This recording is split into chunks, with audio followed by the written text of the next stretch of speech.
Vamos a iniciar la sesión en comité. Cuéntese. Hay excusas del gerente general del metro, señor Rubén Alvarado, quien manifiesta que no podrá concurrir a la sesión de hoy en razón de estar abordando con carácter urgente las tareas para lograr mantener operativa la red de metro durante estos días.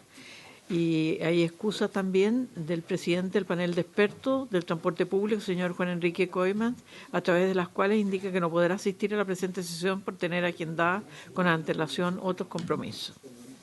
Eso sería. Perfecto. Quisiéramos, antes de poder iniciar esta sesión, poder saludar también al subsecretario que nos acompaña, al presidente de Metro, a los asesores de ambos.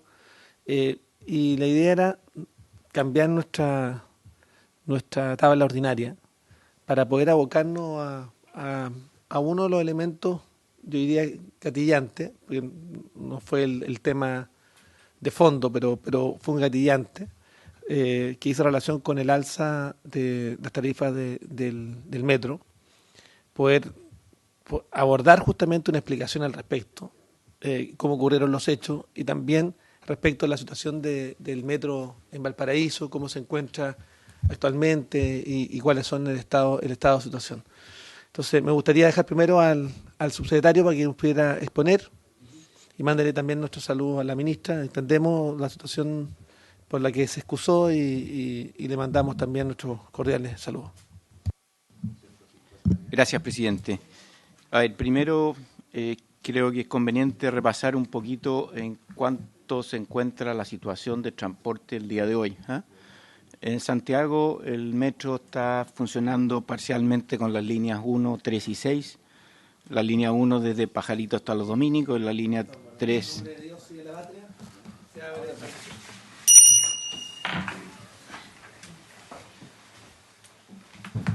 Disculpe, subsecretario, adelante. Sí. Gracias.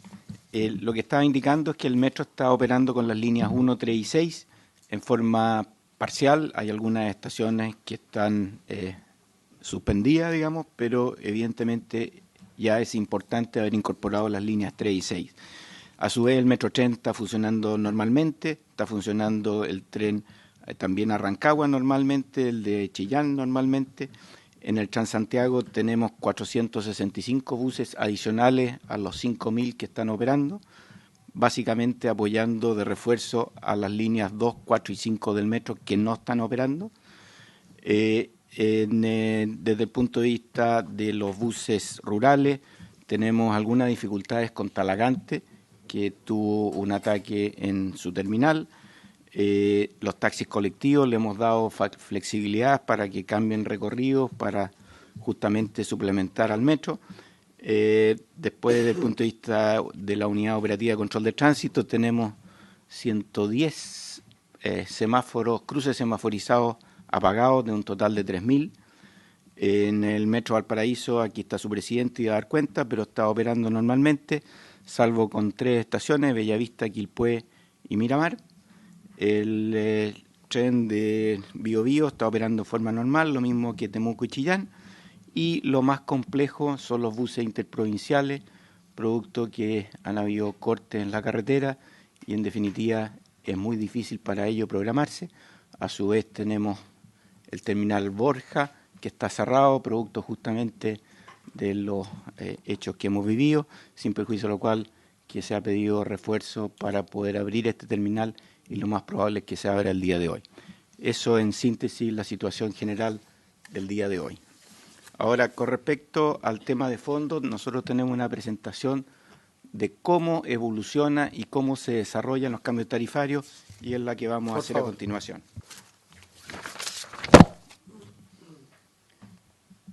Lo primero es entender de que la ley 20.378 que creó el subsidio al transporte público del 2009 tiene en su artículo 14 los 2 mecanismos para reajustar tarifas.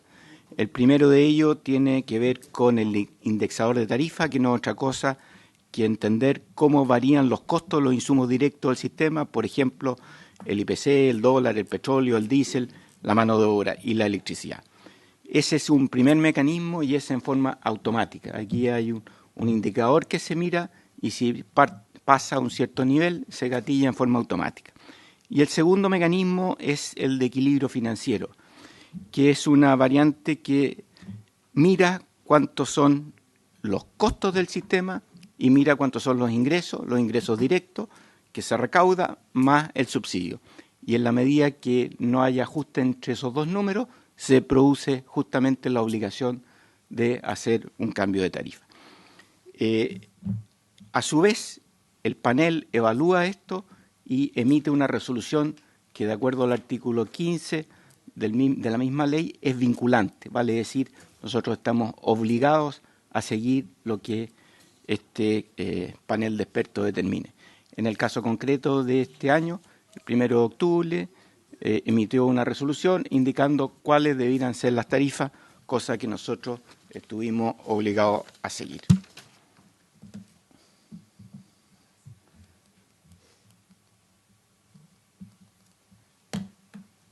Mostrar cuál ha sido un poquito la evolución de las tarifas. Recordemos, en enero del 2011 estábamos... ¿Puedo hacer una Sí. consulta? Señor Pizarro. Es que se establece ahí, ¿no es cierto?, un esquema con indicadores que son los que van estableciendo la tarifa.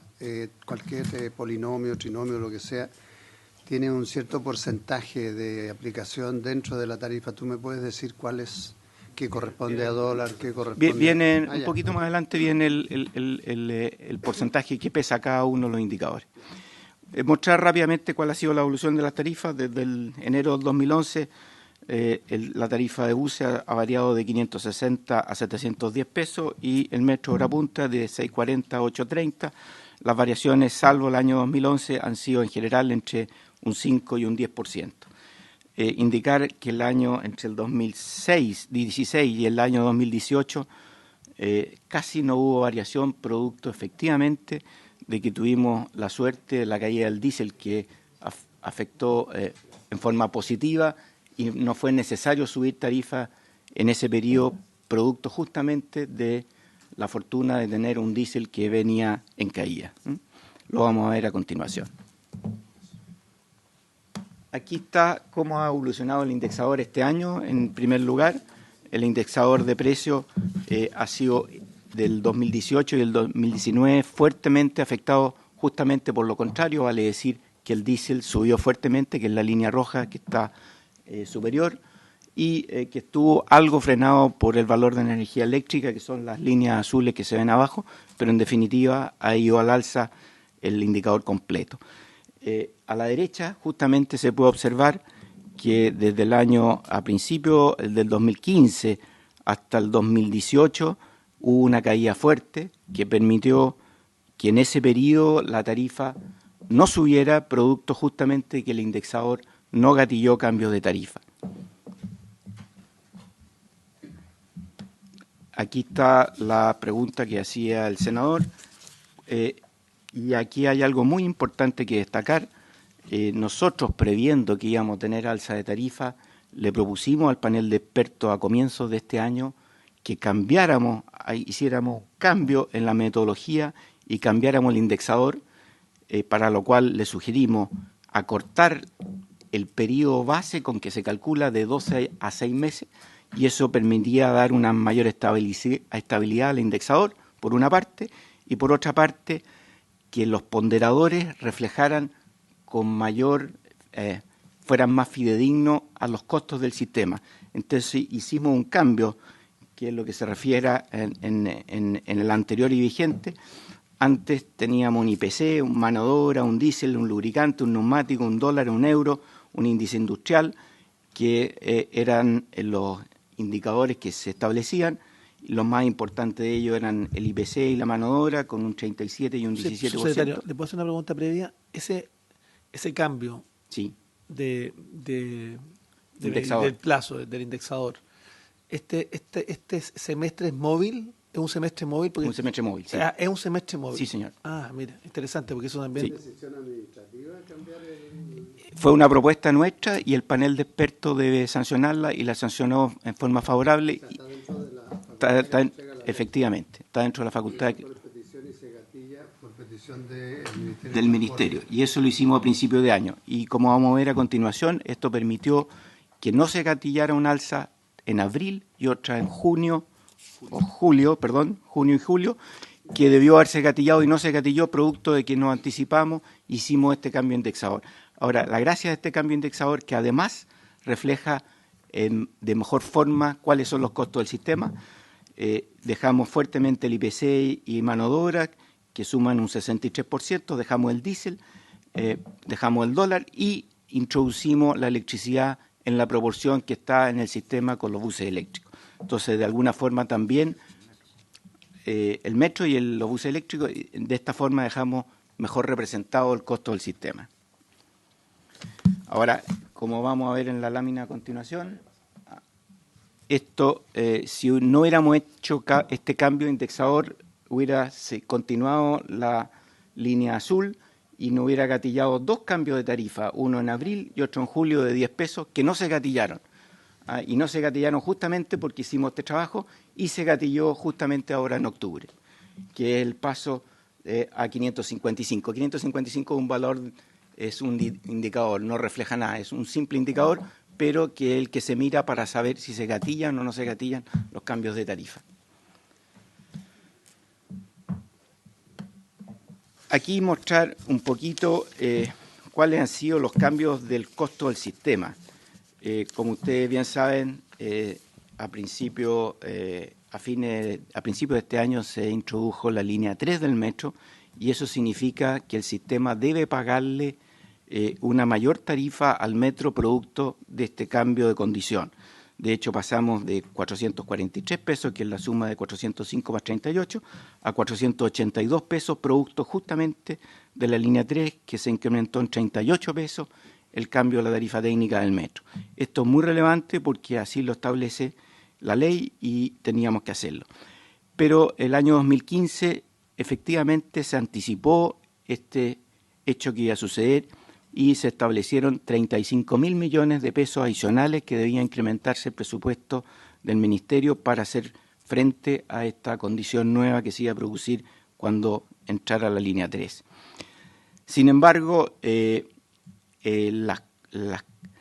la demanda de metro y Metrotren, que son los que están afectos a esta tarifa, ha ido muy en aumento, por sobre lo que estaba estimado. De hecho, el metro aumentó un 7,6% su demanda y el Metrotren un 24% su demanda, con lo cual, en lugar de ser 35.000 millones de pesos, el aumento de los costos del sistema aumentaron en 51.000 millones de pesos los aumentos del costo del sistema. Por lo tanto, obviamente se produjo un déficit, y un déficit, insisto, por la mayor demanda, que esto es muy importante entender.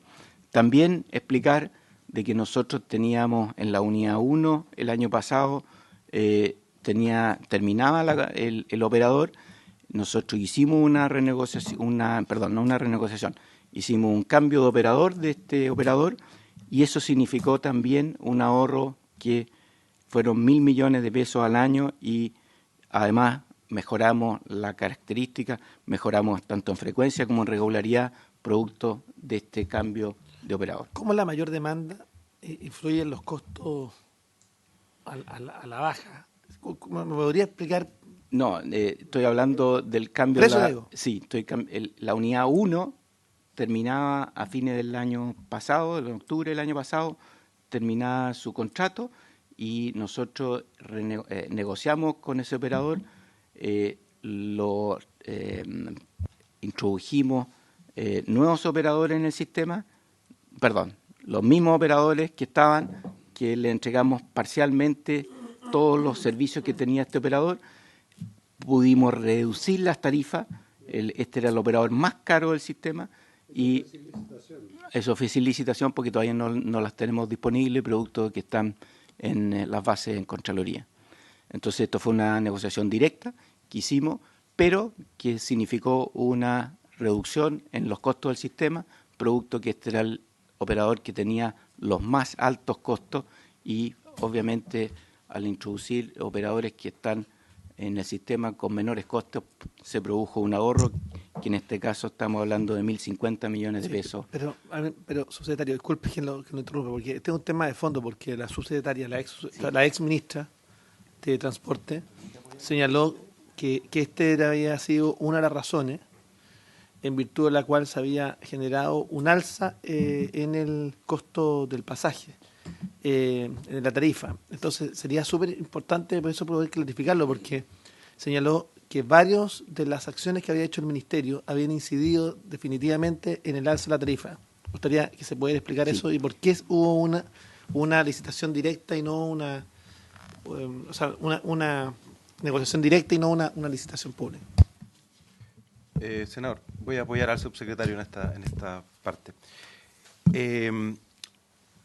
La licitación que venía del gobierno anterior no pudo concretarse, no por voluntad del Ministerio, sino que porque legalmente se volvió inviable. Esa licitación estaba detenida por el Tribunal de Defensa y Libre Competencia, distribuía 6 unidades de negocio, tenía 6 postulantes, y por lo tanto en 2 de esas unidades de negocio el tribunal detuvo la licitación. La licitación no consideraba la posibilidad de adjudicarse parcialmente, las bases no contenían ese escenario. Y además, la Contraloría nos notificó de una importante cantidad de recursos administrativos que se habían presentado contra la licitación, los cuales la Contraloría nos advirtió por un oficio que está conocido, que todos esos reclamos los iba a resolver en el evento que se adjudicara. Por lo tanto, esta licitación no se podía adjudicar por razones técnicas y porque además de adjudicarse no se podía garantizar a los adjudicatarios que su contrato iba a no ser interrumpido o iba a tener una posesión pacífica de ese contrato. Por lo tanto, eso llevó a tener que rehacer la licitación y no en los mismos términos que venía, porque esa licitación venía más bien con el mismo concepto clásico del Transantiago, donde se licitaban los operadores y los operadores compraban los buses. Y en una industria donde hay pocos vendedores de buses y pocos operadores, ciertamente la libre competencia se constreñía. Y eso es lo que el tribunal hizo presente. Por lo tanto, al hacer una nueva licitación, había que cambiar en realidad no solo el modelo de licitación, sino que intervenir la industria. Y por eso la decisión técnica que tomó el Ministerio y que fue testeada con muchos actores de todos los sectores industriales, políticos, académicos, fue separar los activos de la operación. Es decir, licitar los buses y licitar los operadores por separado y por unidades de negocio más pequeñas y contratos más cortos.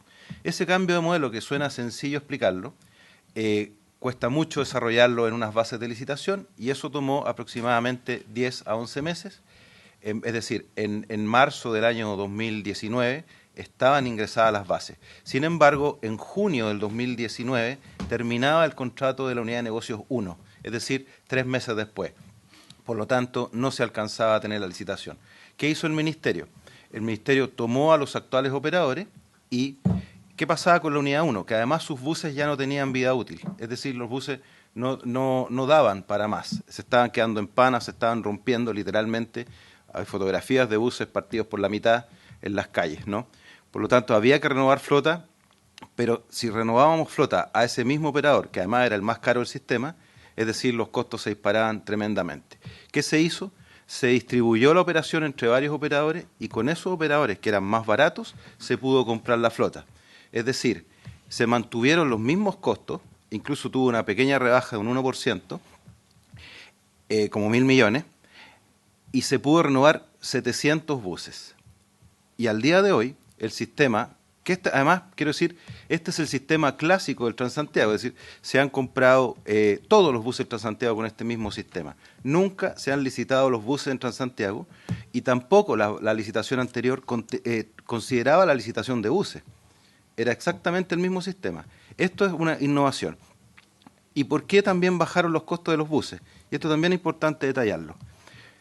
¿Qué pasó? Que como que a los adjudicatarios, o decir, a los operadores que están prestando transitoriamente esta operación, porque esto es una distribución transitoria mientras se sigue licitando.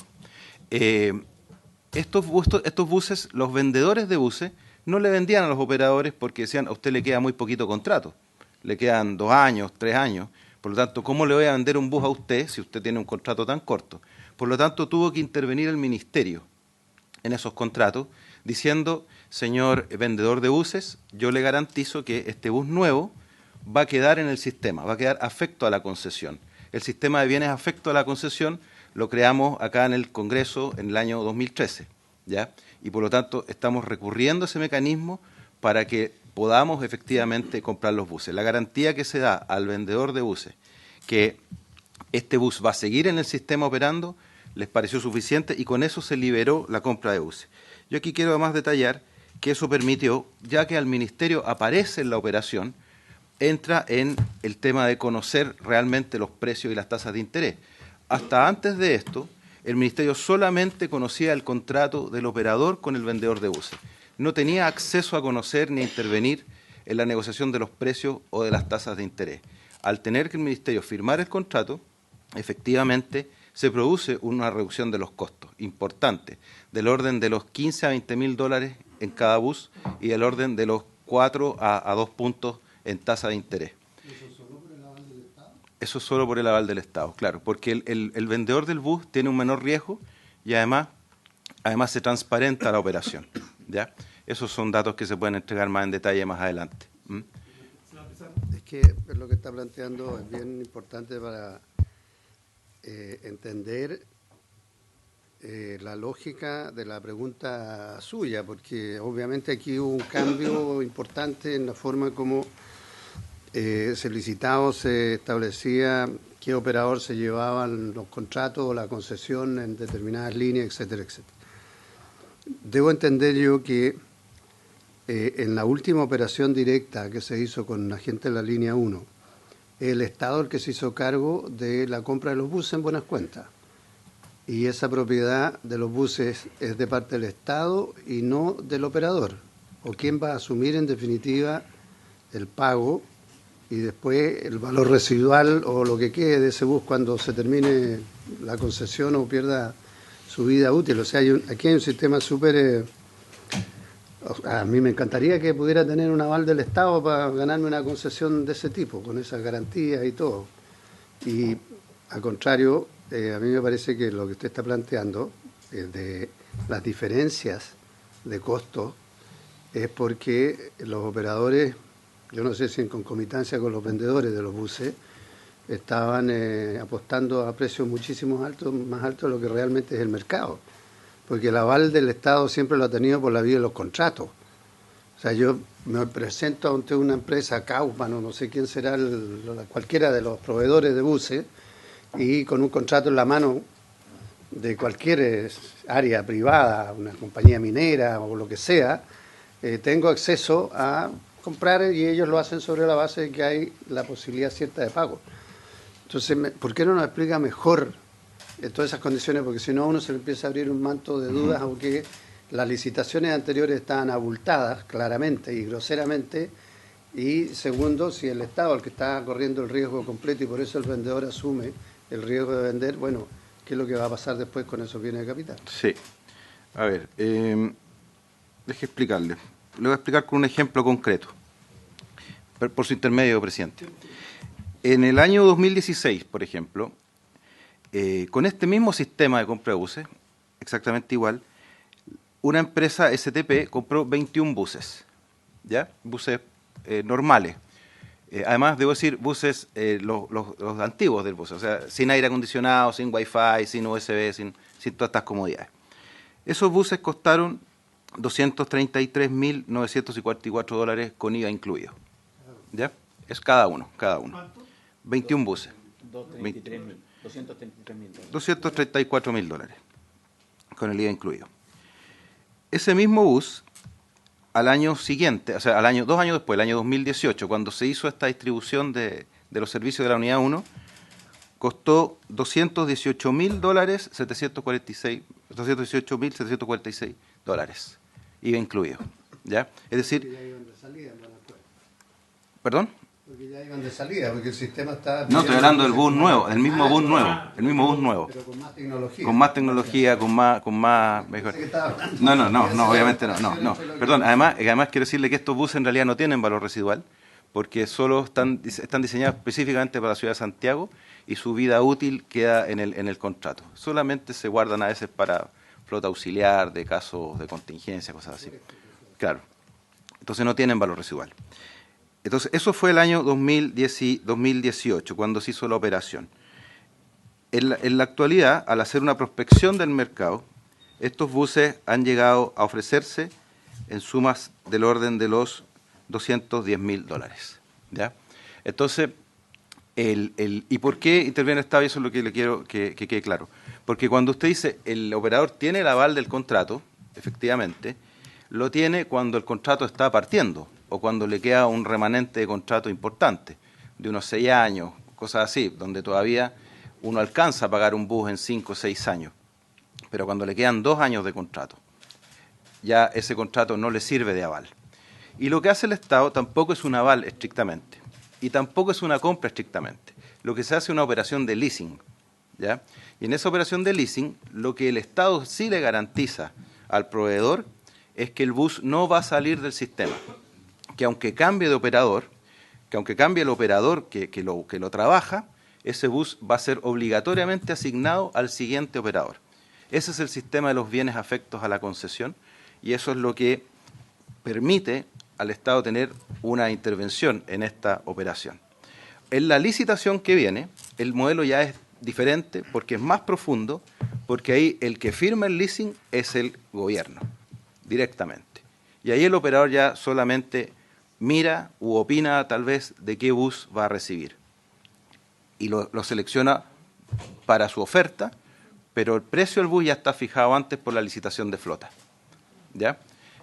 El separar los activos efectivamente produce... ¿La responsabilidad de pagar ese leasing va a ser del operador o del Estado? El Estado, a ver, lo que es en el actual modelo es del operador, pero el operador hace una cesión del crédito y por lo tanto le da una instrucción al Ministerio que es que el primer pago que se haga desde sus ingresos sea al proveedor de buses. ¿Ya? Y en la licitación, el encargado de pagar... El operador en Sí, este caso. sí, pero... Dice que vamos a operar distinto Claro, ahora, que va a ser el y Estado. ahora el Estado es el que va a pagar eso, una cuota de suministro de flota. ¿Y tienes facultades para eso? Sí, el Ministerio tiene facultades para eso y tiene también facultades para comprar terminales incluso. Todos los activos asociados a la operación están previstos que el Ministerio los pueda proveer. En todo caso, no es una compra, le insisto, es un leasing. Es un contrato de suministro, de disponibilización de flota. Ese es el concepto. ¿Quiere terminamos la exposición? Porque Ya, ok. a mí Ya, también, disculpe, porque, sí. porque Pero me parece importante planteo. aclarar esto. No, es que es muy importante porque yo además, después de lo que usted ha planteado, me surge otra duda, pero prefiero contarla al final, pero la voy a adelantar. Dice relación con la expropiación de los terminales, porque hay notificaciones de expropiación de terminales que también, porque se ha descompuesto la logística del sistema. Entonces, sería bueno aclararlo, pero al final, si te parece. Gracias, presidente. A ver, indicábamos de que el costo del sistema subió fuertemente producto de que el metro inauguró su línea 3. De hecho, los costos del sistema variaron de 1.189 millones a 1.269 millones desde el 2018 al 2019, con una variación del 6,7%. El costo de operación de buses varió en un 2%, el de metro en un 19% y el de tren central en un 23%. Lo que pasa es que entre ambos escenarios económicos del 2018 y del 2019 hubo un incremento equivalente a 35.000 millones, producto justamente de los cambios macroeconómicos. De hecho, y es justamente el cuadro de abajo, si estos cambios macroeconómicos no se hubieran producido, justamente se refleja estos 35.000 millones porque la variación hubiera sido solamente en un 3,7%. Y esto es producto justamente de cómo se impactaron en el sistema estas variaciones macroeconómicas. Esto es muy importante resaltar porque en definitiva da cuenta de por qué fue necesario el cambio de tarifa. Por último, indicar que estas tarifas variaron en las cantidades que conocemos, vale decir, en el caso de los buses de 700 a 710 pesos y en el caso del metro en hora punta de 800 a 830 pesos. El se gatilló por indexador 10 pesos y por déficit del balance financiero en 20 pesos, que fue lo que propuso justamente el panel de expertos. Y nosotros, para acotar el efecto, propusimos un cambio de estructura tarifaria de tal forma de poder bajar en hora baja el metro de tal forma de que el impacto fuera algo menor. Y ese es un poquito, y lo que hemos visto al final es que hicimos un proyecto de ley que fue el que se aprobó el día lunes, que busca dejar sin efecto esta alza de tarifa de tal forma de retrotraer la situación hasta septiembre del año pasado. Sí, yo quisiera, ¿por qué era tan importante tener la sesión hoy día? Porque había mucha desinformación en los medios. Y me tocó aclararla en un par de canales, porque se suponía, o lo que señalaban algunos periodistas, es que acá había una facultad y que este congelamiento se podía hacer por un decreto presidencial. Yo señalé efectivamente que acá hay un polinomio de 8 factores, que ya hemos visto y relatado cómo actúan. No teníamos el antecedente respecto del cambio del plazo de indexación, que pasó de 12 meses a 6 meses, y que es móvil, pero sin lugar a dudas, esto nos permite justificar también el haberle otorgado facultades extraordinarias al presidente de la República para congelar. Un tema así adicional, porque el polinomio funciona para congelar o aumentar y nunca para bajar, porque hay un subsidio al transporte público. Eso tampoco la gente lo entiende, porque si efectivamente hay una baja del precio del diésel, que es uno de los componentes, yo diría, relevantes, ¿por qué finalmente, aun cuando hay un subsidio al transporte público, no tenemos también una baja?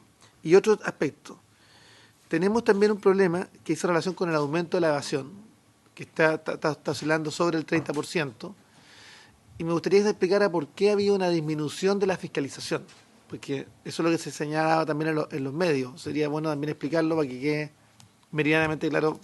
Y luego vamos a pasar a Merval. Perdón, y también que puedan explicar la política de expropiación de los terminales. Entiendo que fue del gobierno anterior, pero que está en curso en esta administración, entonces también sería bueno explicarlo, porque también han surgido algunas dudas al respecto. Gracias, presidente. Primero, explicar justamente lo del polinomio. De hecho, la ley establece que solo las tarifas pueden subir y no permite que haya una reducción de tarifa. De hecho, en el gobierno pasado, por indexador, debieran haber bajado las tarifas y no bajaron justamente producto de que la ley así lo establece. ¿Y eso, cuál es la opinión del Ministerio? Porque el Ministerio considera que efectivamente el polinomio funcione como un ascensor hacia arriba y hacia abajo, o... De hecho, en regiones funciona así. Efectivamente, en regiones muchas veces hemos bajado tarifas, producto de que el polinomio indica que hay una reducción y se ha aplicado.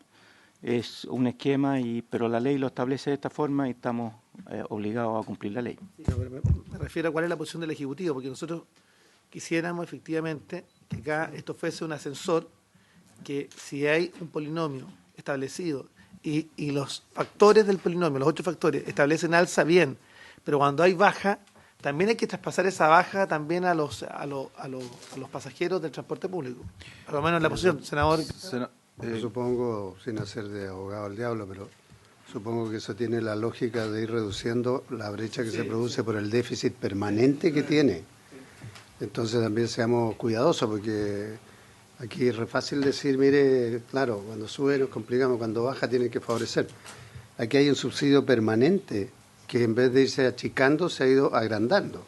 Y parte de la cifra que ustedes han entregado acá es que los estudios de costo, por ejemplo, lo que planteas tú de la entrada de la línea última del metro, que significa pensar de primero en 31.000, después ir a 50 y tanto, es producto de eso. Entonces, a mí me parece bien transparentar muy bien cómo es el sistema y ver de qué manera, y en eso creo que antigente la pregunta del presidente, de qué manera vamos a revisar esto, porque, para ser franco, nosotros por lo menos tenemos la voluntad de hacer una revisión y una reestructuración completa de lo que es la política de subsidio al transporte público y el cómo se entregan las operaciones, el cómo hacer una revisión en serio, de verdad, porque la situación que se ha generado en el país, que es generalizada, tiene mucho que ver con esto. Tiene mucho que ver con esto y creo que es responsabilidad de todos hacer un trabajo serio, rápido, pero serio, que nos permita reestructurar el sistema y si no, por último, tener claridad de cuánto le cuesta al país y a cada ciudadano los subsidios que permitan un servicio eficiente y de tarifas bajas. Porque ese es el tema de fondo. Senador. Presidente. Sí, Juan Carlos. Presidente, yo quisiera un poco explicar que este artículo que vemos en la pantalla, que dice mientras esté vigente el subsidio, el artículo tercero transitorio, el panel no podrá determinar una reducción en el nivel general de tarifa. Este artículo viene de la versión original del proyecto de la ley de subsidio, del año 2009, porque ahí la lógica en ese modelo era que el subsidio transitorio era decreciente, es decir, iba siendo compensado por sucesivas alzas de tarifa hasta que tenía que desaparecer, porque en teoría, acá hubo varios ejercicios teóricos detrás de esto, incluso antes de la ley de subsidio, cuando se echó a andar el sistema, el ejercicio teórico fue que el sistema se autofinanciaba, ¿ya? Entonces, después aparece el ejercicio teórico segundo, que es el subsidio va a ir desapareciendo. Entonces, por eso se plantea esta norma, porque dice, ya que apunto a que el subsidio sea decreciente, no puedo bajar nunca las tarifas. Posteriormente, el año 2013, se hace un incremento importante del subsidio, donde ya se considera que hay que dejar ciertas válvulas para manejar el subsidio y se crea el modelo en que hay un informe bianual de que encarga el panel de expertos a una entidad independiente y que da las proyecciones de subsidio para que se consideren las respectivas leyes de presupuesto. Y en tercer lugar viene la reforma a la ley de subsidio que se hace el año 2015, que la hace el ministro Gómez Lobo, donde él anticipa que van a incrementarse mucho los costos del subsidio por el inicio de las operaciones de línea 3 y 6 y por la incorporación del tren NOS Express. La verdad es que el NOS Express se incorporó al sistema con una tarifa equivalente a la del metro, en ese momento, 770 pesos creo que era, y además integrado, es decir, una persona puede viajar desde el NOS hasta Lo Barnechea pagando la tarifa de 800 pesos usando 3 modos distintos. Por lo tanto, la presión que se puso al subsidio fue importante y la forma de compensar eso fue un incremento muy importante del subsidio en el año 2015 a partir del año 2018. Se programan 60.000 millones para los años 2016 y 2017 y 120.000 millones para el año 2018 y 2019 en adelante, hasta el 2022. Entonces, esto hace ver, reafirma lo que señala por su intermedio el senador Pizarro, que los conceptos originales de la ley han variado profundamente. Por lo tanto, hoy día se encuentra la necesidad efectivamente de reestudiar los modelos de subsidio que se están aplicando y los modelos de fijación tarifaria, que son dos cosas relacionadas pero distintas. El Ministerio ciertamente no puede sino estar por una tarifa equilibrada que represente un porcentaje del ingreso mínimo, en fin, pero eso también implica decisiones respecto de las finanzas públicas que no son de resorte del Ministerio. Sí. Cualquier modificación al artículo 15 efectivamente requiere patrocinio ejecutivo porque es Administración Financiera del Estado. Entonces sería interesante, tal como señala el senador Pizarro, de que podamos empezar a trabajar en cuál va a ser la política de subsidio al transporte público, pensando básicamente que tenemos un umbral de cambio el 2021 y donde claramente acá se requiere poder establecer cuál va a ser la política que vamos a tener en el futuro. Pero para un poco, sí, senador Pizarro, senador Letelier, porque me interesa que pueda participar en el debate, quiero ponerlo al tanto un poquito, yo sé que estaba en la reunión para excusarlo. Simplemente acá hemos revisado todas las condiciones de cambio y que explican efectivamente las facultades que tenían las autoridades, cómo ha ido cambiando en términos de que hoy día, en el futuro, quien va a adquirir los buses del transporte público en la región metropolitana va a ser justamente el Ministerio de Transporte, con un cambio importante. y que es un contrato de leasing, y que en definitiva se lo va a ceder ese contrato a los operadores. Y además se ha visualizado que en definitiva, a diferencia de lo que ocurría en el resto de las regiones donde hay subsidio de transporte público, es a la mantención de la tarifa o al alza y no a la baja, justamente por el artículo 15. Pero además creemos que como la ley de subsidio de transporte público tiene una fecha de caducidad que es el 2021, es necesario entrar a revisar con antelación cuál va a ser el modelo de subsidio de transporte público que vamos a necesitar para el país y no solamente para la región metropolitana. Y eso yo diría que es un tema de fondo. Y ahí yo quiero insistir en un tema que hemos sido majaderos, que la ley de espejo también incorpore recursos para el transporte público en regiones y no para usos distintos. Senador Letelier. No, presidente, disculpe la interrupción anterior, pero está el senador García Pueblo.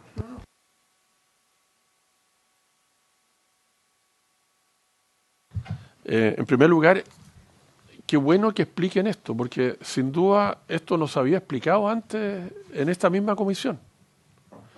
Y yo me sorprendo. Me sorprendo de informaciones, por ejemplo, que hoy día el Estado que está tomando en el fondo los leasing, está comprando los buses. Y eso, en el fondo, lo que se va a licitar va a ser solamente, parece, la operación, porque la operación, es decir, el pago de choferes, porque en el fondo, del momento que está el aval del Estado, en la compra de todos los últimos buses, si la empresa no paga, lo van a pagar todos los chilenos. Yo creo que es bien importante la información que nos están entregando porque, sin duda, para mí es una sorpresa. En segundo lugar, me gustaría saber efectivamente cuándo ustedes tienen planificada la licitación, para cuándo. Obviamente ya está en Contraloría, pero y si van a comparto tanto como las consultas que hizo el senador Chaguán como el senador Pizarro en cuanto a que si esto va a ser necesario que tengamos que legislar justamente para ver de qué manera vamos a poder garantizar un transporte público eficiente y no solamente para la región metropolitana, sino para todas las regiones del país. Nosotros ya ayer aprobamos, excepto el tema de Transantiago en la Comisión de Presupuesto, porque para nosotros es un tema clave. Y lo que queremos también, no solamente en la equidad interna de la región metropolitana, lo que queremos equidad también con todas las regiones. Por lo tanto, es una discusión que bueno que se haya abierto ahora y que vamos a tener que verlo justamente en la Comisión Mixta de Presupuesto. Presidente, antes estaba conversando con el senador Pizarro para entender el concepto que está en el artículo 15 de nivel general de tarifa. ¿Dónde está definido ese concepto? Y yo creo que eso es parte del problema. Porque, disculpen que uno sea medio detallista en esto, toda la metodología y la ponderación de los factores que inciden en el nivel general de tarifa es de discusión y resolución administrativa, no legal. La ponderación que está, si es dólar o no, si puede ir bueno, esa discusión de la ponderación, eso no es materia de ley. Y eso no es un tema menor que no sea materia de ley. Y quiero decirlo porque, ¿qué tiene que ver eso con los buses eléctricos? Casi nada. Porque son otros ponderantes, digamos, son otros elementos que tienen otro tipo de peso. Y vamos a la electromovilidad, lo digo como criterio. Hay una discusión, no quiero decir que es arbitraria, pero es una discusión administrativa. El concepto de tarifa general del alza está determinado por esos factores, pero también por la cantidad de subsidios disponibles. Y yo tengo la convicción de que el alza que hubo, en parte no le quedó de otra al panel de expertos, porque la Dirección de Presupuestos le quitó plata al Ministerio de Transporte en la discusión que hubo. Y esa es mi convicción, y es bien difícil que me saquen de esa convicción, porque el Ministerio interpretó de una forma... Letelier, somos dos. Gracias. Y creo que el Ministerio interpretó de una forma inadecuada el artículo 3º transitorio. La Dirección de Presupuesto. Entonces, pero me gustaría pasar a otra reflexión porque ya con la ley de ayer ya logramos resolver al corto plazo lo que es parte de las tarifas. Pero sería interesante saber cuánto de la plata que se gasta en transporte público realmente va al subsidio de tarifas.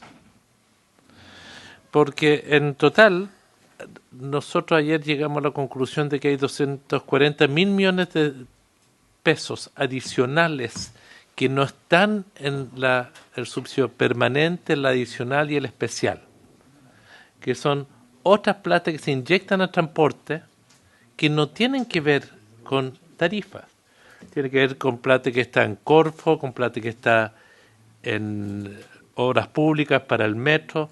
Son otros recursos que son parte del sistema de transporte. Y yo creo que es bueno poder dilucidar cuánto estamos invirtiendo para desarrollar el sistema de transporte como red, como infraestructura, que yo creo que es bastante más del 50% de lo que está sobre la mesa. Y si uno le suma ese más del 50%, lo que las regiones no están recibiendo, probablemente no más de un tercio de lo que hay en financiamiento está vinculado a tarifas. Y yo creo que sería muy bueno, presidente, sincerar ese punto, porque ¿qué es lo que vamos a ver? Es que probablemente el nivel de tarifas es muy alto en general, aún después de la reducción. Es muy alto para los niveles de ingreso de la mayoría de los chilenos. Y yo creo que es un tema que tenemos que ponderar.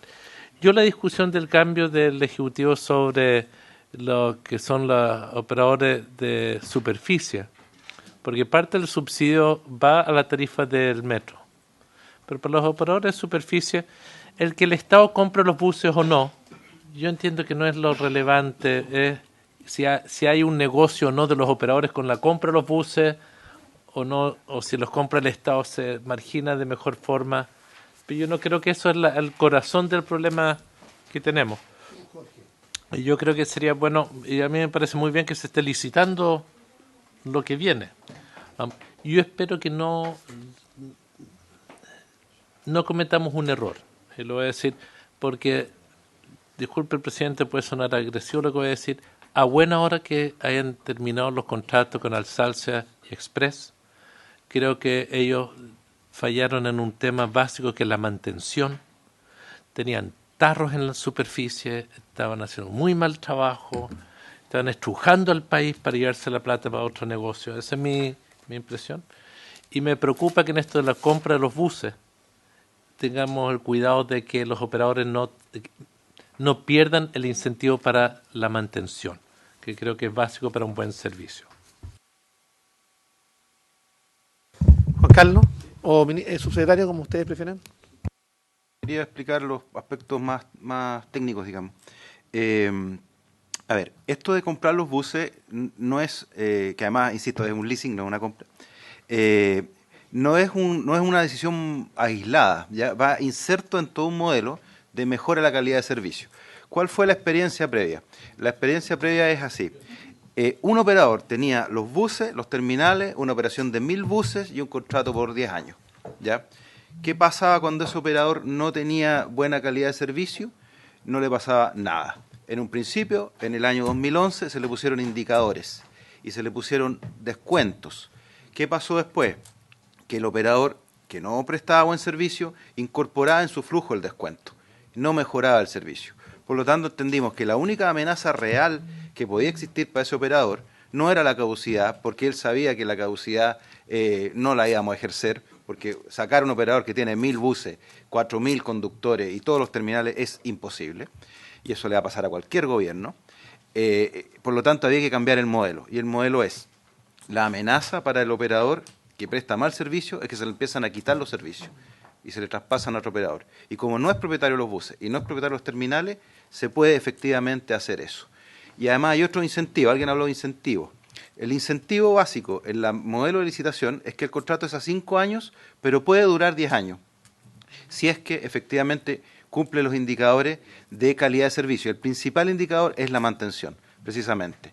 Además que se genera todo un esquema de supervigilancia de la mantención. Hay un tercero que certifica permanentemente que la mantención se está realizando. Hoy día, o digamos en el contrato original de Transantiago, eso no existía. Hoy día los buses que se han ido trayendo obligados por la renovación de flota están incorporando ese control de la mantención. Por lo tanto, es todo un modelo el que cambia y por eso efectivamente es que la licitación, el análisis de la Contraloría, el análisis del Ministerio de Hacienda ha sido mucho más complejo, porque el modelo cambia al 100%. Una vez que salga esta primera licitación, que esperamos que salga no más allá de la primera quincena de noviembre,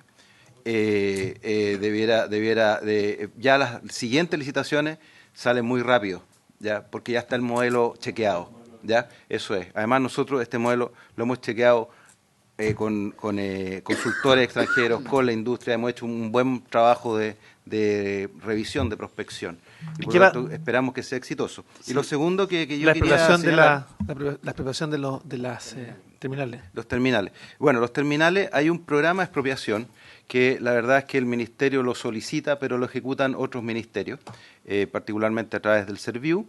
El proceso es lento, pero además hay que disponer de los recursos. Ya, son más o menos el costo de expropiar los terminales son del orden de los 90.000 millones de pesos. Por lo tanto, en la medida que hay recursos disponibles, se van expropiando. Lo que sí se hace es que se adelanta el trabajo de visita, de cotización, digamos, de avalúo del terminal, avalúo comercial, pero es un proceso que tiene dos cosas. Es un proceso lento y, en segundo lugar, es un proceso que no lo ejecutamos nosotros, sino que se delega en otro ministerio. Y lo tercero que yo quería también mencionar es que... ¿Pero quién toma las decisiones de cuáles se expropian? Porque no, hay una prioridad, hay una... Claro, porque efectivamente, o sea, es una decisión del Ministerio de Transporte. Sí, sí. Porque solo se ha tomado la decisión de expropiar 3, entiendo. No, hay una decisión mucho más amplia. 2 o 3. Se han materializado 2. Pero claro, hay una decisión de... No, sí.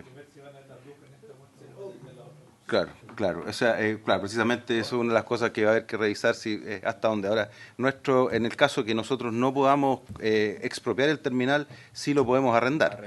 Lo que sí tenemos que hacer es sacarlo de la órbita de propiedad del operador de vías, ¿ya?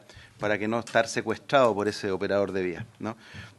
Y lo tercero es que efectivamente el modelo de subsidio de regiones es urgente revisarlo. La situación del destino de los fondos, hoy día aproximadamente se emplean en rebaja de tarifas, senador Letelier, al orden de los 270.000 millones de pesos, ¿ya?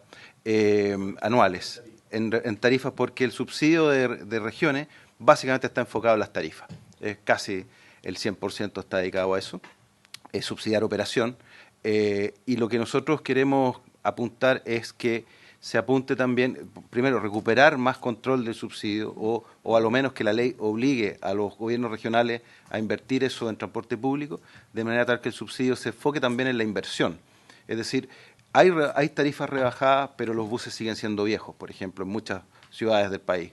Y eso, la verdad es que incluso si uno rearticula el modelo financiero o el modelo contractual, puede salir más barato comprar un bus que arreglarlo, cuando ya es muy viejo. Por lo tanto, queremos efectivamente proponer un nuevo modelo de subsidio que enfoque a la inversión y que la rebaja de tarifa esté asociada también a la calidad del servicio. Sí, senador Letelier, para dar también la palabra al señor Puga, si quiere agregar algo, ¿no? En el nuevo modelo, yo entiendo que están reduciendo las unidades. Ahí, porque yo entiendo cuando dice el Ministerio de que es muy difícil caducar un contrato cuando es una operación grande, entonces lo quieren reducir para que el impacto no sea tan fuerte o que se viabilice. Pero entiendo que la otra alternativa también, junto con reducir, es más bien obligar a que hayan boletas de garantía por servicio. Y si hay un operador que falla en el servicio, se le cobra la boleta de garantía y se le quita el servicio. Y que puede ser un camino también útil para incorporar, para que hayan distintos instrumentos. Lo planteo porque no sé si eso lo han contemplado, porque... ¿Se puede agregar algo? No, solo un detalle respecto a la consulta que hizo el senador Letelier, respecto de cómo se financia el sistema, qué se está financiando en este sistema. Vale la precisión que respecto de Metro estamos financiando más de un tercio de las inversiones, más toda la renovación de material rodante que va a implicar la depreciación del material rodante, son 40 años. Por tanto, no solo estamos financiando operación con la tarifa, no solo se está financiando el subsidio a la rebaja tarifaria de los estudiantes, sino que también se está financiando inversiones tal como, por ejemplo, la expropiación de terminales, Metro y el financiamiento de la flota del sistema. Por tanto, no es solo que Corfo esté financiando Metro, sino que también la tarifa de los usuarios financia ese tipo de elementos. Simplemente un tercio. Metro para financiar nuevos programas. Interesante este tema, así que, subsecretario. Sí, cuando Metro aborda nuevos proyectos, el financiamiento es más o menos 3/3. Un tercio viene de recursos propios y los recursos propios vienen de la tarifa de Transantiago, o sea, del negocio. Otro tercio viene del fisco y otro tercio es básicamente endeudamiento y cambio de tarifa a futuro. La tarifa que cobra Metro, hay un subsidio. Está subsidiada la tarifa de Metro con plata también. Claro. Entonces, Todo el transporte está subsidiado completo.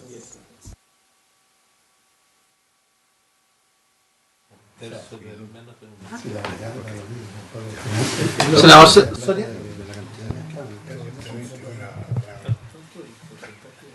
Algo que va paralelo al concepto de lo que se está discutiendo. Yo he recibido reclamos de los choferes, que los tienen siempre como en el aire en cuanto a lo que le deben pagar. Los tienen muy poco claro su situación económica mensual. En regiones, estoy hablando de Iquique, a quien represento. Senador García Huidobro, que parece también atingente lo que está planteando. Una consulta. ¿Cuánto es el monto de subsidio al adulto mayor? Porque uno de los temas que a nosotros nos afectó muy fuerte es que en el metro de Santiago se hizo una rebaja y muy justa al adulto mayor, pero eso no ha ocurrido en las regiones. Yo no sé qué están pensando ustedes.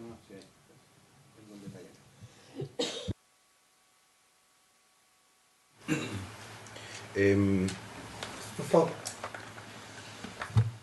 Senador Soria, la relación laboral entre el conductor y el dueño del bus es una relación que opera entre ellos, ¿ya? El tema de las horas de conducción, la remuneración que recibe, son áreas que fiscaliza la Dirección del Trabajo. Ellos efectivamente necesitan estar cubiertos en todas sus necesidades, en sus derechos, como lo señala la ley, y eso es una labor que fiscaliza la Dirección del Trabajo. Ahora, efectivamente, en la medida que nosotros vamos, hoy día, el sistema imperante en las regiones, la mayor parte es lo que se llama el cartón de recorrido, donde simplemente es una autorización que emite la SEDEMI para que un operador circule por determinadas vías. Nosotros hemos avanzado en algunas ciudades a lo que es el perímetro de exclusión o las condiciones de operación. Hay 7 ciudades con esos modelos donde sí efectivamente se solicita, y que tienen subsidios asociados, se solicita que para pagar el subsidio se acrediten el cumplimiento de las condiciones laborales. La verdad sí es que hay que reconocer que es necesario considerar dentro de la política de subsidio el costo de los costos laborales, es decir, los costos laborales se incrementan, más aún si uno aspira a una mayor calidad de servicio. Por ejemplo, va a significar en muchas partes de Chile extender los horarios o extender las coberturas, y por lo tanto va a significar necesitar más conductores. Hay muchos lugares donde los servicios son aislados o tienen 2 turnos, que el conductor va a almorzar a su casa y se lleva el bus. Entonces, todo eso de a poco va a haber que irlo mejorando para que la operación sea más continua y no dependa tan solo del conductor. Es uno de los desafíos que tenemos. Ahora, respecto a la tarifa de adulto mayor, precisamente hicimos ayer un levantamiento y actualmente 865 servicios de buses subsidiados por el Ministerio de Transporte y Telecomunicaciones en zonas aisladas y conectividad rural disponen por contrato una rebaja tarifaria para el adulto mayor de un 50% del valor del pasaje adulto.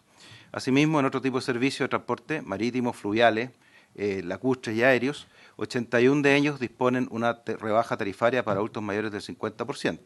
Por su parte, servicios de uso urbano de distintas ciudades del país ofrecen distintas rebajas.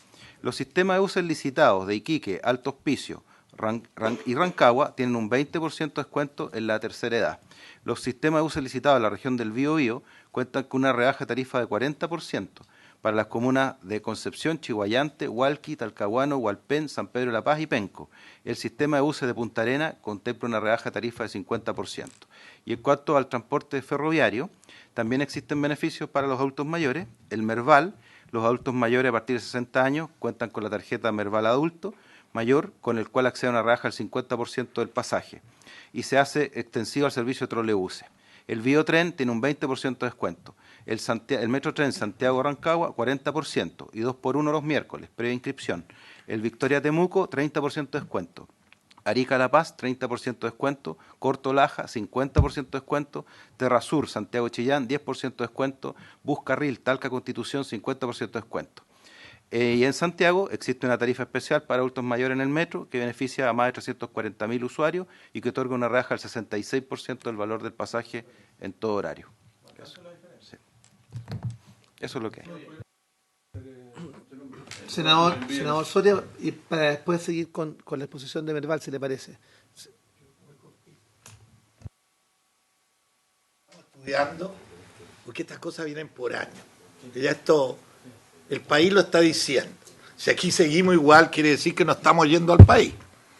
Yo no he hablado en todo el año acá porque las cosas estaban bien, pero las cosas que están mal, de cortarlas, cortamos ahora. Lo que tú dices, seguir con el sistema, dejemos andar este país. Aquí hay que aclarar cuánto va a ganar en horas, cuándo sale su máquina, todo, pero hecho por nosotros, por usted y aprobado por nosotros. O sea, que no haya este juego, porque como tú lo dices, ese es el juego que me dicen que hay allá en Iquique, porque no le... Y debe ser en todo Chile igual, pues. El gallo lo tienen aquí, o si no, no hay pega. Entonces, las pegas deben ser taxantes, nada opina el político, nada, cumpla la ley. Ok. Si le parece, Francisco Bartolucci, presidente del Metro.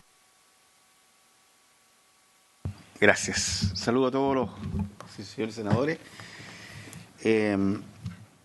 Nosotros recibimos esta invitación ayer como a las 5 o 6 de la tarde, así que no alcanzamos a preparar ninguna presentación especial porque había toque de queda, además fue imposible, pero podemos ir contestando las consultas que a ustedes les parezca. En lo más inmediato, que entiendo puede ser el interés de ustedes, Metro Valparaíso está funcionando normalmente, nunca ha dejado de operar, ni en los momentos más álgidos. Tuvimos problemas al inicio en 4 estaciones, el fin de semana pasado. Una de ellas, que es Viña del Mar, la levantamos en 24 horas, de modo que la dejo fuera del análisis. En este momento operamos desde Puerto hasta Limache sin inconveniente. No hemos tenido problemas en los carros, gracias a Dios, ni en las vías. Solamente lo tuvimos en 4 estaciones, que reitero, la primera la levantamos inmediatamente, que es Viña del Mar, y hoy día tenemos 3 estaciones que están fuera de operación, lo que significa que el tren no se detiene ni para recoger ni para dejar pasajeros. Estas estaciones son Bellavista, Miramar y Quilpué.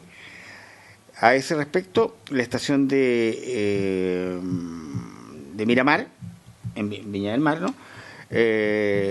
Va a estar operativa de forma provisoria, pero operativa mañana jueves. Quilpué el lunes, también va a estar operativa en forma provisoria. Bellavista, que es la más dañada, no vamos a poder salir antes de unos 15 días más para que opere también provisoriamente. Operar provisoriamente significa que el tren se detiene, toma pasajeros, deja pasajeros, todo eso funciona bien, pero la estación no está muy bonita, que digamos. ¿No? Hay que terminar de reparar, no sé, vidrios, las casetas donde Claro, sí, fueron quemadas, destruidas, claro. La boletería hay que arreglarla, pero en los días que he indicado, mañana Miramar, el lunes Quilpué, y ojalá en menos de 15 días, si se puede, Bellavista, van a estar arregladas, operando provisoriamente. O sea, la gente va a poder acceder, bajar, subir, y por tanto vamos a tener en esa fecha la línea completamente funcionando, ¿correcto? Esa es la situación de Metro Valparaíso, sin perjuicio que ustedes quieran tocar otro. Y los costos asociados, dos temas, porque Sí. han llegado también algún reclamo que decía relación con la validación de ¿Con qué? con la validación de las tarjetas. Sí, del adulto mayor. Sí. Ya, sí. Pero Ese es un tema. es un tema, sí. Sí, y que tiene un costo. Sí. Entonces, cuando hay una dificultad en 13 estaciones y hay un costo adicional de validación de los adultos mayores, que justamente una vez al año, Claro. y justo tocó ahora, ¿no? No, A la ver. última alza de tarifa. Está hablando de la validación de las tarjetas de adulto mayor. Ah, perdón, la validación de las tarjetas. No, eso depende cuando va venciendo a cada uno la tarjeta, porque duran un año. Y al momento de validarla, efectivamente hay un cobro, ¿no? Que es de 3.000 pesos por el año, pero los adultos mayores que tienen pensión solidaria o básica es 1.500. ¿Ah? Se rebaja a 1.500 y 3.000 es lo que se cobra por el año a cada uno de los adultos mayores cuando se vence su tarjeta. O sea, no hay una fecha única, cada uno va venciendo en su momento. Y los costos asociados a las reparaciones, ¿cuántos ustedes A ver, usted tiene ya el cálculo, Sí. gerente general. presentar para los efectos Sí, del audio? mi nombre es José Miguel Obando, gerente general de Metro Valparaíso. Respecto a los costos asociados, tuvimos un análisis más fino al día de ayer y estamos llegando al orden de los 300 millones de pesos. Afortunadamente, en general, como decía el presidente Bertolucci, en 3 estaciones que son Quilpué, Villa Alemana y Miramar, hubo daños severos, no obstante, bien focalizado entre lo que es torniquetes y boletería. No así en Bellavista, que fue absolutamente y totalmente destruida, fue quemada y desapareció la boletería, los baños, las dependencias, los torniquetes, etcétera. Eso representa un costo bastante mayor. El costo, en principio, asociado para reponer todo es del orden de los 300 millones de pesos. No obstante, como decía el presidente, 300 millones de pesos. Estamos hablando de las 3 estaciones. De las 3 estaciones. Sin perjuicio de eso, en forma provisoria, van a operar mañana Miramar y el lunes Quilpué. Digo, en forma provisoria, es súper importante tener en cuenta también para entender el esfuerzo que están haciendo los trabajadores, en el sentido de que como nosotros tenemos un sistema de ticketing, peaje, similar al del metro, pero con una diferenciación notable, y es que nosotros validamos a la entrada y a la salida, con lo cual porque este metro opera en que mientras el que por distancia, el que menos viaja, menos paga, y el que más viaja, más paga. Por lo tanto, hay una distribución de los precios. Por lo tanto, es fundamental tener los registros de entrada y salida. Como se dañan los torniquetes, como se destruyeron los torniquetes, es imposible poder cerrar un viaje o iniciarlo. Por lo tanto, es imposible poder cobrarle al pasajero, ¿ya? Y por lo tanto, para evitar eso, y en virtud de que Bellavista en general está entre Puerto y Francia, que están al lado, no significaría en principio en estos días una mayor complejidad para efectos traslados. Por eso es que aceleramos Quilpué y Miramar, que son un poquito más complejas en cuanto a la distribución. Eso es, señor presidente. ¿Y qué pasa entonces con los costos del metro en estos días? No, Los costos... como no es posible cerrar los tramos, ¿se está cobrando o no se está cobrando? Sí, hoy día sí, en toda la red se está cobrando, excepto obviamente, como no se deja ingresar y salir pasajeros de las estaciones Miramar, Quilpué y Bellavista, obviamente las tarifas asociadas a esos viajes no son registradas y por lo tanto no son sujetos de cobro. Los pasajeros que utilizan el metro y que, por ejemplo, quieren ir a Bellavista desde el interior, o se bajan en Francia o se bajan en el puerto, porque están al lado, están a 500 metros, 600 metros. Y así sucesivamente todas las otras combinaciones. ¿Senador Pizarro? Sí, quiero hacer una consulta a verbal y también a entender al Ministerio de Transporte respecto al Metro de Santiago. ¿Qué pasa con los seguros? Si tenemos seguros cómo están respondiendo, porque en el caso de usted habla de una cifra que me imagino que debe ser muy importante para la empresa, porque es más chica, pero en el caso del Metro de Santiago están hablando de más de 300 millones de dólares. Hay una pequeña diferencia, 601, en peso y el otro en dólares. 701. Entonces, yo creo que es bueno que la gente sepa si hay o no hay un sistema de seguro, quién va a tener que asumir estos costos. Los seguros no pagan inmediatamente, pero es evidente que me gustaría que pudiéramos conocer cuál es la realidad y cuánto nos cuestan esos seguros también. ¿Subsecretario o...? ¿Sí? ¿Ustedes prefieran? Sí, evidentemente hay seguros y están comprometidos y activados, pero usted... Si me permite, presidente, sí. Respecto de los seguros, hay que hacer una pequeña diferenciación. Metro Valparaíso, como es una filial constituida bajo la personería jurídica Sociedad Anónima, tiene activos propios y otros activos que no son propios. Nosotros somos en general conformados como un operador de transporte, ¿ya? Por lo tanto, toda la infraestructura no es nuestra, sino que es de la matriz F. Por lo tanto, F es el que nos autoriza, a través de un convenio de concesión, use usted con sus trenes. Y nuestros activos son los trenes. Es prácticamente lo único que tenemos, ¿ya? Por lo tanto, todos los daños asociados a la infraestructura que aquí se han relatado, dice relación con la activación de seguros por el lado de la matriz, como propietario y obviamente contratante de los seguros que tienen cobertura a nivel nacional. Entiendo que los tiene. Nosotros no, sí los tiene, perdón. Lo que pasa, sí los tiene, perdón. Lo que pasa es que hay que no, sí los tiene. Lo que pasa es que hay que analizar entonces cuáles son las coberturas, los deducibles, ese otro análisis. Si le parece, debiéramos pedir a EFE un informe respecto de los seguros, las coberturas. Sería útil tener esa información. ¿Le parece que nos mandemos un oficio? Sí. Sí. Gracias, presidente. Agregar que efectivamente Metro también tiene seguros comprometidos, se han activado las pólizas respectivas y evidentemente va a haber que discutir con ellos el alcance y la cobertura. Los daños superan efectivamente los 300 millones de dólares, son muy cuantiosos y efectivamente tenemos una cobertura de seguro y habrá que discernir lo que cubre, hasta dónde cubre, de acuerdo a la póliza contratada. Subsecretario, dos cosas, porque también me gustaría que pudiéramos acordar lo propio respecto del Metro Santiago, ¿se les parece? Okay. Y sería útil que usted nos dijera si hay una estimación de plazo para que se normalice la situación del metro. A ver, la verdad es que se ha trabajado... Costó mucho hacer un diagnóstico acabado, producto de que fueron vandalizadas más de 74 estaciones. Recordemos que el metro tiene 136, o sea, más de la mitad de las estaciones de metro fueron de alguna forma vandalizadas.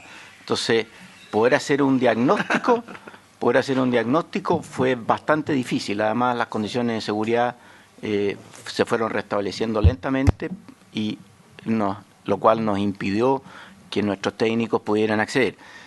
Se ha trabajado muy rápido para poder restablecer la línea 1. La estación San Pablo fue gravemente dañada, por lo tanto va a tener un buen tiempo antes que vuelva, por eso es que estamos operando entre Pajarito y Los Dominicos. La línea 3 y 6 tuvieron menos daño y por eso que fueron las que entraron a continuación, que entraron el día de hoy. Se está trabajando fuertemente en las líneas 2 y 5 y lamentablemente la línea 4 fue altamente dañada y en ese caso estamos hablando de meses. Las 6. Senador García Huidobro. Consultarle, ¿cuántos fueron los vagones dañados? ¿Y qué posibilidades de reposición existen y qué plazo podrían... Eso, porque yo quisiera complementar esa pregunta, que si nos pudieran mandar una información detallada de todos estos antecedentes, como también de la canalización respecto de la recuperación. ¿Algo más, senador? Era tener una información porque una cosa es reponer las estaciones y lo otro es poder si tenemos los vagones suficientes para reponerlo o hay que comprarlo y mandarlo a hacer. ¿Y cuánto podría afectar esto en los flujos? Sí, a ver, esto también lo podemos pedir por escritos, ¿te parece? También. Sí, Preferiría tener la información más fidedigna de Metro, pero de memoria me recuerdo de 8 trenes. 8 trenes es importante. En el caso del Transantiago, indicar de que tenemos 1.100 buses vandalizados, el total son 6.000, o sea, más de un sexto de los buses fueron vandalizados, y tuvimos 24 buses quemados, que están totalmente inutilizados. De los 1.100 vandalizados, ¿cuántos están operativos?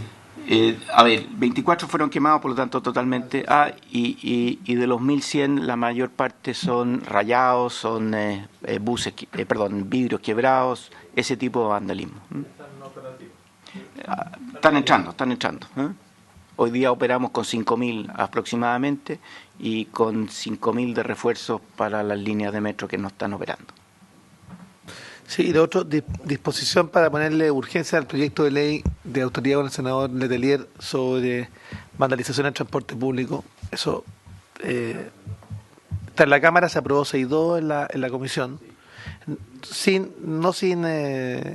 ardua discusión. Yo espero que el tema después ha sido superado, entonces yo espero que las resistencias que habían inicialmente se aminoren. ¿Cuál es la disposición del Ministerio? Y senador García Huidobro. Sin duda que ese proyecto de vandalización nos interesa mucho que salga a la luz.